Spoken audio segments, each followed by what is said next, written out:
कुमार, स्वागत है आपका रेनेशा आईएएस में। आशा है कि आप लोग अपने प्रारंभिक परीक्षा की तैयारी पूरे मनोयोग के साथ कर रहे होंगे। 14 जेपीएससी के तीन प्रारंभिक परीक्षा होने वाले हैं, एक रेगुलर के, दो बैकलॉग के। बैकलॉग के तो अभी वैकेंसी नहीं आए हैं, लेकिन 14 जेपीएससी रेगुलर के आ गए हैं और वैकेंसी आते के साथ यहाँ पर विवाद हो गया है। जैसा कि यहाँ की कहानी है, शुरू से ऐसा होता आया है और इस बार भी फिर से शुरुआत के साथ विवाद हो गया है। और यह विवाद हर जेपीएससी का है। वो विवाद है आपका उम्र सीमा का। इस बार आयोग के द्वारा उम्र सीमा को 1 अगस्त 2026 रखा गया है। आज इसी संदर्भ में स्पेशली यह वीडियो है, क्योंकि बहुत सारे अभ्यर्थी इस मैटर को लेकर के काफ़ी परेशान हैं कि उनको उम्र सीमा का लाभ नहीं मिल पाया। इस बार पहली बार हुआ है कि अधिकतम और न्यूनतम दोनों उम्र सीमा शायद पहले जेपीएससी के बाद 1 अगस्त 2026 रखा गया है। और यह तो पहली बार हुआ है कि वैकेंसी जब तक आपका अभी तक आई नहीं है और 1 अगस्त 2026 यानी कि तब तक ये एग्जाम भी लगभग समाप्त हो चुका रहेगा, फाइनल रिजल्ट आ चुका रहेगा, तब का कट ऑफ डाल दिया गया है। ये कहीं से नेचुरल जस्टिस के संदर्भ में कहीं से उचित नहीं ठहराया जा सकता है। आप खुद सोचिए कि 8 मार्च को आपके प्री हैं, 2 मई से मेंस हैं और जून में इंटरव्यू हैं, और कट ऑफ डेट जो यहाँ रखा गया है 1 अगस्त 2026। जब एग्जाम आपका खत्म हो जाएगा, फाइनल रिजल्ट आ जाएगा, उसके बाद का एज कट ऑफ है ना। आखिर ऐसा निर्णय कैसे ले लिया जाता है सरकारी आयोग के द्वारा, थोड़ा सा आश्चर्यजनक है। और शायद इस यही कारण है कि अभ्यर्थियों के द्वारा प्रबल विरोध किया जा रहा है। सिर्फ यही कारण नहीं है, और भी बहुत सारे कारण हैं। उन सारे पहलुओं पर आज हम लोग चर्चा करने वाले हैं। यहाँ पर आगे क्या हो सकता है और क्या हो चुका है उसकी भी जानकारी मैं आज देने वाला हूँ इस वीडियो के माध्यम से। इस वीडियो को अंत तक देखिए और अपने प्रारंभिक परीक्षा की तैयारी बेहतर तरीके से कीजिए। और मुख्य परीक्षा में भी बहुत ज़्यादा समय नहीं, इसलिए प्रारंभिक और मुख्य परीक्षा दोनों की तैयारी कीजिए। और कोई भी दिक्कत आ रही है, यहाँ के सुपर फास्ट बैच से जुड़ जाइए। पूरा अपडेटेड नोट्स पीटी और मेंस में आपको यहाँ पर उपलब्ध कराया जा रहा है। मेंस में हिंदी इंग्लिश दोनों उपलब्ध है, पीटी में सिर्फ अभी हिंदी उपलब्ध है। अगली बार से पीटी में भी हिंदी इंग्लिश दोनों उपलब्ध रहेंगे 15वें जेपीएससी से, लेकिन इस बार तक पीटी में हिंदी ही उपलब्ध है। अब हम लोग आते हैं उम्र सीमा विवाद पर। जैसे ही वैकेंसी आती है तो आशा के विपरीत 1 अगस्त 2026 रख दिया गया था, अधिकतम और न्यूनतम दोनों आयु सीमा, अधिकतम और न्यूनतम दोनों के लिए, जिसका विज्ञापन के दिन से ही बहुत ही प्रबल विरोध शुरू हो गया। और इसमें कुछ राजनीतिक नेताओं के द्वारा भी अभ्यर्थियों का सपोर्ट किया गया। हालांकि न्यायालय अभी तक पहुंचा है या नहीं मामला वो अस्पष्ट है, लेकिन सरकार के द्वारा निश्चित रूप से एक सकारात्मक न्यूज आई है कल दैनिक जागरण के माध्यम से कि इस पर संशोधन पर विचार हो रहा है। लेकिन कितनी छूट मिलेगी अभी यह क्लियर नहीं है ना। कितनी छूट मिलेगी अभी क्लियर नहीं, लेकिन कुछ छूट तो जरूर मिलेगा, ये लगभग कन्फर्म हो चुका है। और हो सकता है कि आपका कल के कैबिनेट में इस पर अंतिम मोहर लग जाए। तो अगर अंदाज लगाया जाए कि हर बार जैसा आपका देखा गया है कि 5 साल का छूट दिया जाता है, तो हो सकता है कि इस बार 5 ईयर्स का छूट दिया जाए तो 2021 हो जाएगा। जो मैं शुरू से कहा करता था 20 से 21 तो लगभग कन्फर्म है, लेकिन बाकी आपके प्रयास पर निर्भर करेगा। लेकिन अभ्यर्थियों की जो मांग है वह 1 अगस्त 2018 की है, क्योंकि पिछली बार 1 अगस्त 2017 था। अब ये 3 साल का जो आपका गैपिंग है, इस पर सरकार सहमत होती है या नहीं उसके लिए तो इंतजार करना होगा। लेकिन इस दौरान अभ्यर्थी अपनी ओर से पूरी प्रयास कर रहे हैं कि 5 साल की जगह 1 अगस्त 2018 को रखा जाए, न कि 2021 को रखा जाए। और अभी तक जितना प्रयास किए हैं उससे 5 साल वाली सफलता तो लगती है कि मिल गई है, लेकिन बाकी फिर कितनी सफलता मिलेगी उसके लिए और भी प्रयास आप लोगों को करना होगा। जहाँ तक बात है कि छूट क्यों मिलनी चाहिए, है ना, अभ्यर्थियों को छूट क्यों मिलनी चाहिए, इसका जवाब जो है खुद अभ्यर्थियों में है।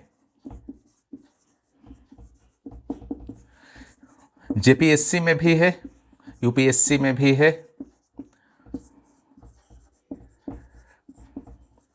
अन्य आयोगों में भी है। ठीक है, हर तरफ आपका इसके जवाब भरे पड़े हैं और इस पूरी तरीके से तार्किक है और इसको कोई भी नहीं काट सकता है। कैसे अब जवाब अभ्यर्थियों में है ना। अभ्यर्थी जो हैं सिर्फ चांस मांग रहे हैं, वो भी तार्किक तरीके से मांग रहे हैं। ऐसा नहीं कि हर साल से एग्जाम हो रहा था अचानक मांग लिए चांस, वो तार्किक तरीके से मांग रहे हैं और सिर्फ चांस मांग रहे हैं।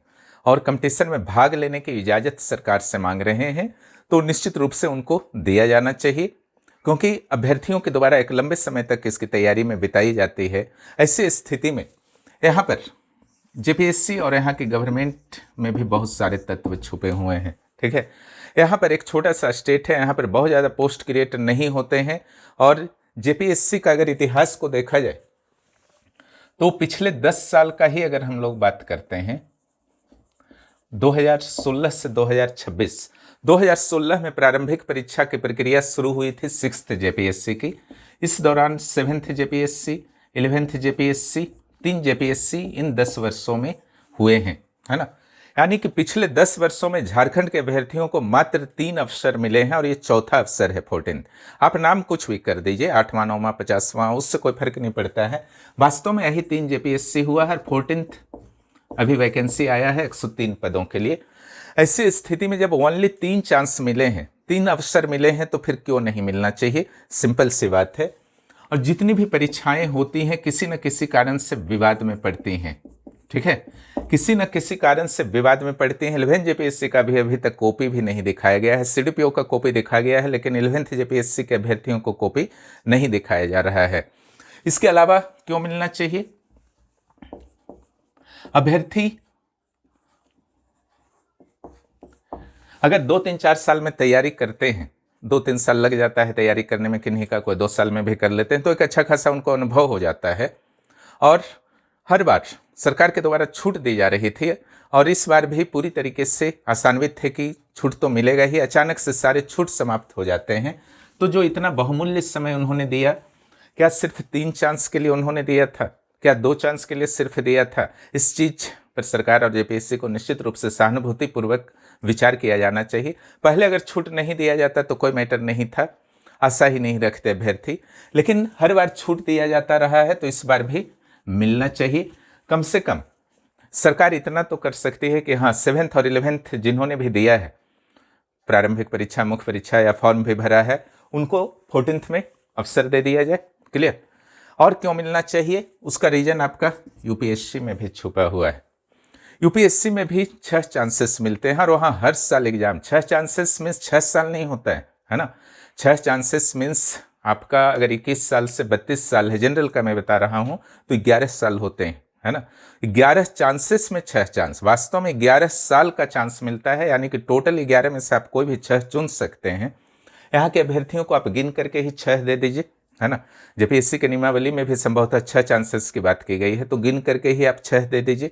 अब जितना साल में लेना है 6 जेपीएससी लेते रहिए, लेकिन कम से कम अभ्यर्थियों को 6 चांस मिल जाना चाहिए। अथवा जो पिछले जेपीएससी में 2 जेपीएससी में बैठे हुए हैं, उनको अवसर दिया जाए। ऐसी स्थिति में भी हो सकता है। तीसरा और भी रीजन, जो स्ट्रॉन्ग रीजन है, अन्य राज्यों के आयोगों में छुपा हुआ है। अन्य राज्यों के आयोगों का क्या है कि झारखंड को छोड़ करके अधिकांश राज्यों में आपका जो अधिकतम उम्र सीमा है वो 37 वर्ष से 42 वर्ष है। नौकरी उकरी वालों का नहीं है, सामान्य वर्ग के लिए। जैसे 37 वर्ष आपका बिहार में है, और 42 वर्ष आपका उत्तराखंड में है, यूपी में 40 वर्ष है। अन्य स्टेट्स में भी ऐसे ऐसे बहुत सारे हैं। बहुत सारे स्टेट्स में 35 भी है, ऐसा नहीं है कि सिर्फ झारखंड में ही है। लेकिन जहाँ पर रेगुलर एग्जाम होते हैं वहाँ 35-40 जो भी रखना है रखिए, कोई मैटर नहीं है। लेकिन यहाँ रेगुलर एग्जाम भी नहीं होते हैं, उम्र सीमा भी 35 वर्ष है जनरल के लिए, जिसके कारण ऐसा लगता है कि बस आज पढ़ाई शुरू किए थे, अगला दिन खत्म हो गया हमारा चांस। तो अलग अलग आयोग के अध्ययन के लिए भी झारखंड सरकार के द्वारा कई बार टीम भेजे जाते हैं। तो जेपीएससी जैसे आयोग का अध्ययन करने के लिए भी, अलग अलग पीसीएस का अध्ययन करने के लिए, यूपीएससी का अध्ययन बिहार इतना फास्ट ले रहा है, उसका अध्ययन करने के लिए भी एक टीम का गठन किया जा सकता है, ताकि जो यहाँ पर प्रॉब्लम्स आ रही है उसको सॉल्व किया जाए। कम ही सीट निकले, लेकिन हर साल निकले। इससे अभ्यर्थियों को कम से कम अवसर तो मिल जाएगा अपने परफॉर्मेंस को दिखाने का, एग्जाम में दिखाने का। छत्तीसगढ़ में एक अच्छा फार्मूला अपनाया गया है। वहाँ के अभ्यर्थियों के लिए अधिकतम उम्र सीमा आपका अधिक रखा जाता है ना। कितना रखा जाता है याद नहीं है, लेकिन जो बाहर से आते हैं अभ्यर्थी, उनके लिए अधिकतम उम्र सीमा कम रखी जाती है। आप उम्र सीमा दे दीजिए यहाँ पर, और यहाँ के अभ्यर्थियों के लिए दे दीजिए। उसमें भी क्या दिक्कत है? कम से कम यहाँ के अभ्यर्थियों को अवसर तो मिल जाएगा। जो भी लिमिटेड चांसेस मिलते हैं, लिमिटेड सीट्स मिलते हैं, उसी में अगर वो अवसर लेना चाह रहे हैं तो सरकार को कहीं से बाधक नहीं बनना चाहिए, और निश्चित रूप से सहानुभूतिपूर्वक विचार करते हुए अधिकतम उम्र सीमा को जहाँ तक हो सके जितना सॉफ्ट किया जा सके उतना बेहतर है और उनको अवसर प्राप्त हो, क्योंकि जो सिविल सेवा का जर्नी होता है वो बहुत ही कठिन होता है। इसमें एक दिन बहुत सारे आशाओं के साथ गुजरता है। सुबह से शाम तक अभ्यर्थी एक छोटे से रूम में लगे हुए रहते हैं, नोट्स के बीच में, कॉपीज के बीच में, कलम के बीच में, एक भविष्य में एक ऐसी आशा के साथ लगे हुए रहते हैं जो उनके जीवन में सब कुछ बदल करके रख देगा। और अच्छी खासी तैयारी भी कर लेते हैं मेहनत के बाद। उसके बाद जब पर्याप्त अवसर नहीं मिलता है तो निश्चित रूप से उनके लिए बहुत ही कठिन परिस्थिति जीवन में उत्पन्न हो जाती है। अपने आप को जवाब देना, समाज और परिवार तो बाद में, अपने आप को जवाब देना भी मुश्किल हो जाता है। और मुझे पूरा विश्वास है कि झारखंड सरकार जेपीएससी निश्चित रूप से इस मुद्दे को समझेगा और सभी अभ्यर्थियों को जो भी योग्य हैं, चाहे 18 हो, 19 हो, 20 हो, जो भी रखा जाएगा सरकार के द्वारा, निश्चित रूप से आपको अवसर मिलेगा। जहाँ तक आपकी बात है कि समय तो कम है ना, अब जब संभावना हो गया है कि आपको अवसर मिल रहे हैं तो जो भी अंतर्द्वंद थी पहले मिलेगा या नहीं मिलेगा उससे आप निकलिए और अपनी तैयारी को मुकाम पर पहुंचाइए। जो भी समय बचा हुआ है 1 महीने का, उसका बेहतर तरीके से यूज कीजिए ताकि प्रीलिम्स को क्लियर कर सकें, क्योंकि सीट बहुत कम है। 100 है तो 1500 से 2000 आपके रिजल्ट आएंगे। मुख्य परीक्षा भी उसके बाद 1.5 माह में ही आपको तैयारी करना होगा।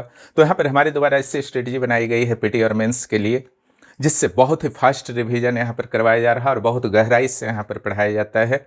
यहाँ ऊपरी स्तर का पढ़ाई नहीं होता है। और 8 मार्च के बाद टेस्ट भी बहुत रेगुलरली आपका चलेंगे। अभी तो टेस्ट लेने का कोई विशेष मतलब मुख्य परीक्षा के लिए नहीं है, क्योंकि अभी प्रीलिम्स को क्लियर करना सभी की प्राथमिकताओं में शामिल है और आपकी प्राथमिकता में भी वही शामिल होगा। और जून के बाद जो हमारा प्लान है, जुलाई से फिर से 15वां जेपीएससी का फाउंडेशन बैच भी शुरू हो जाएगा। प्रोजेक्ट का यहाँ पर सारे पेपर 4 के कंप्लीट नोट्स हिंदी और इंग्लिश में उपलब्ध करा दिए गए हैं। अब वहाँ पर सिर्फ टेस्ट बचा हुआ है। उसका मेंस भी आपका 17 अप्रैल को है, 17 अप्रैल से है, ठीक है। प्रोजेक्ट मैनेजर, उसके लिए भी आप यहाँ पर जुड़ सकते हैं। जो भी इस चैनल पर नए हैं, चैनल को सब्सक्राइब करें और दोस्तों को भी इस चैनल के बारे में जानकारी दीजिए। मैं बहुत जल्द प्रारंभिक परीक्षा के लिए पॉलिटी की रणनीति को लेकर के आने वाला हूँ। उस वीडियो को देखना नहीं भूलेंगे। धन्यवाद।